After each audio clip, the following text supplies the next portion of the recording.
Hello दोस्तों, आज हम बात करेंगे यदि किसी व्यक्ति को अगर बार बार छींकने की या नाक बहने की प्रॉब्लम आती है तो ऐसे केस में एंटी हिस्टामिनिक मेडिसिन जो प्रयोग किया जाता है वो किस तरह के केसेस में प्रयोग किया जाता है, क्या उसके फायदे हैं, क्या उसके नुकसान है, कहाँ उसको यूज करना चाहिए, कहाँ नहीं करना चाहिए, ये सारी चीजों पर आज हम बात करेंगे। आज का टॉपिक है एलर्जिक राइनाइटिस के पेशेंट में एंटी हिस्टामिनिक मेडिसिन का यूज। टॉपिक पर जाने से पहले जो लोग हमारे चैनल पर नए हैं मैं रिक्वेस्ट करूंगा कि चैनल को सब्सक्राइब करें, वीडियोस को फ्रेंड्स फैमिली के साथ शेयर करें क्योंकि कंटेंट किसी की जिंदगी बचाने और बदलने के लिए उपयोगी हो सकता है। तो बगैर समय बिगाड़े चलिए शुरू करते हैं हमारे साथ हेल्थ का सफर।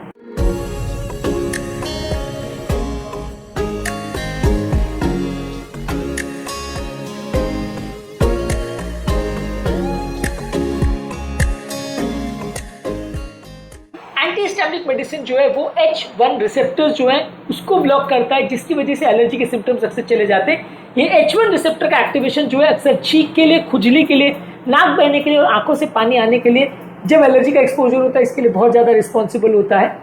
इस मामले में सेकेंड जनरेशन एंटीहिस्टामिनिक जैसे सेट्रिजिन, लोराटिडिन, फेक्सोफेनिडिन और लिवोसेट्रिजिन का अक्सर प्रयोग किया जाता है क्योंकि इनसे नींद की प्रॉब्लम अक्सर थोड़ी कम आती है। ये 24 घंटे तक असर करते हैं, इनके साइड इफेक्ट कंपेरेटिवली कम होते हैं एज कम्पेयर टू जो फर्स्ट जनरेशन के एंटीहिस्टामिनिक थे जैसे डाइफेनहाइड्रामिन और क्लोरफेनिरामिन।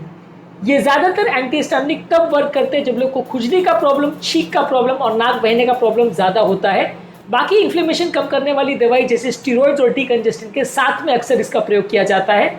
यदि आप किसी ओरल एंटीहिस्टामिनिक एजेंट्स को अगर इंट्रानेजल कॉर्टिकोस्टेरॉइड के साथ कंबाइन करते हैं तो इसके साथ आपको सबसे अच्छे रिजल्ट्स मिलेंगे। अगर किसी को मल्टीपल सिम्टम्स है, बहुत ज़्यादा अगर किसी को तकलीफ आ रही है तो वहाँ पे इंट्रानेजल स्टेरॉइड्स अगर आप यूज़ कर रहे हैं तो वो पूरी तरह से हो सकता है इफेक्टिव ना हो। तो स्टेरॉइड्स के साथ अगर एंटीहिस्टामिनिक का प्रयोग करते हैं तो वो ज़्यादा इफेक्टिव होगा और ज़्यादा अच्छे रिजल्ट देगा, ज़्यादा लॉन्ग लास्टिंग रिजल्ट देगा। एंटीहिस्टामिनिक को रेगुलरली यूज़ करना चाहिए जब एलर्जी का सीजन है क्योंकि ये सिम्टम कंट्रोल ज़्यादा अच्छा देते हैं बाकी दवाओं के कंपेरिजन में। तो अगर सीजन का प्रॉब्लम है तो इस दवा को आप कंटिन्यूस अगर डेली बेसिस पे यूज़ करोगे तो ज़्यादा अच्छा है। इसके अलावा अगर किसी को अगर एलर्जी का प्रॉब्लम है और अगर बहुत ज़्यादा सडन प्रॉब्लम आ रही है तो वैसे केस में नाक के अंदर आप डायरेक्टली एंटीहिस्टामिनिक के स्प्रेज आते हैं उसको आप डायरेक्टली अगर यूज़ करते हो तो ये 15 से 30 मिनट में असर करते हैं और ज़्यादातर छींक और नेजल कंजेशन की प्रॉब्लम में तुरंत फायदा देते हैं। टैबलेट जब आप खाते हो तो उसमें असर थोड़ा टाइम के बाद आता है। इंट्रानेजल ज़ीलास्टिन जब आप यूज़ करते हो, नाक के अंदर डायरेक्ट स्प्रे करते हो तो उसका असर थोड़ा जल्दी आ जाता है, यानी 15 से 30 मिनट में आ जाता है।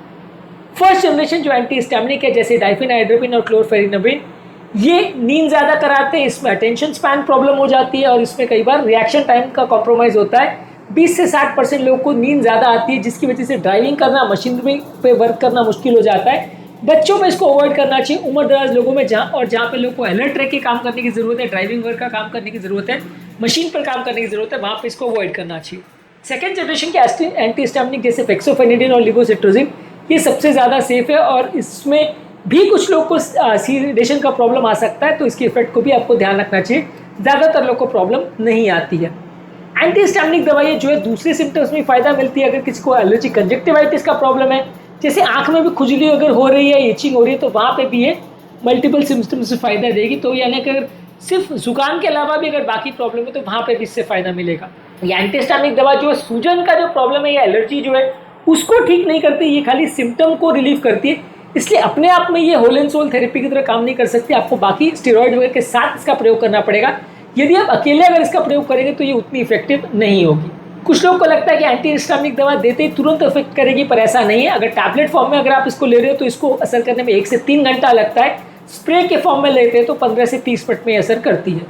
कुछ लोग को लगता है कि ज़्यादातर एंटीहिस्टामिक दवाइयाँ सेम होती है, पर ज़्यादा एंटीहिस्टामिक दवाई में स्पीड ऑफ एक्शन, नींद कितनी करता है, कितना डोजेज है, खाने के साथ कैसा इंटरेक्शन है, ये सारी चीज़ों में फ़र्क होता है। फॉर एग्जांपल अगर आप फेक्सोफेनिडिन को फ्रूट जूसेस के साथ लोगे तो असर थोड़ा कम देखने को मिलेगा।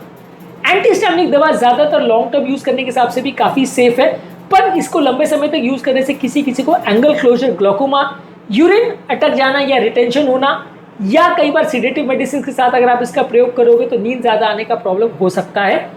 इसके अलावा बच्चों में आप वेट के हिसाब से इसका डोजिंग करते हैं और सेकेंड जनरेशन एजेंट्स को भी प्रेफर करते हैं ताकि नींद की प्रॉब्लम कम आए। और कई बार बच्चे इससे एजिटेटेड भी हो जाते हैं तो उसको भी आप कम करने के लिए सेकेंड जनरेशन एजेंट्स को भी प्रयोग करते हैं।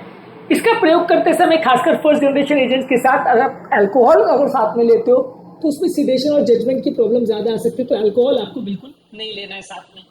ये एंटीहिस्टामिनिक दवाइयाँ जो है एडजेंट की तरह काम करती है, खासकर जिनको अगर कफ और थ्रोट इरिटेशन का प्रॉब्लम है, नेजल डिस्चार्ज का प्रॉब्लम है, वहां पे इसको फायदा ज्यादा देखने को मिलता है।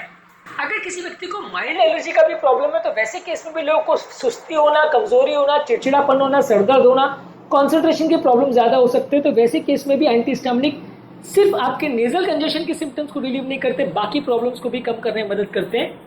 ये दवाइयों को आप सिम्टम या प्रॉब्लम चालू होने से पहले अगर लोगे तो ज्यादा फायदा मिलेगा। एक बार प्रॉब्लम आ गया, अटैक चालू हो गया, फिर लेने से उतना ज्यादा आपको जल्दी रिलीफ नहीं मिलेगा।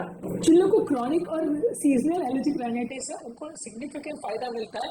लंबे समय तक इसको लेने से सिम्टम्स या प्रॉब्लम्स के होने के चांसेस काफी कम हो जाते हैं। आज के टॉपिक में हमने बात करी कि एंटीहिस्टामिनिक दवाइयाँ जो दी जाती है एलर्जिक राइनाइटिस के पेशेंट में, उसका क्या फायदा है, कैसे उसको यूज किया जाता है, किन कंडीशन में उसका यूज किया जाता है और क्या उसके इंपॉर्टेंट फीचर्स है।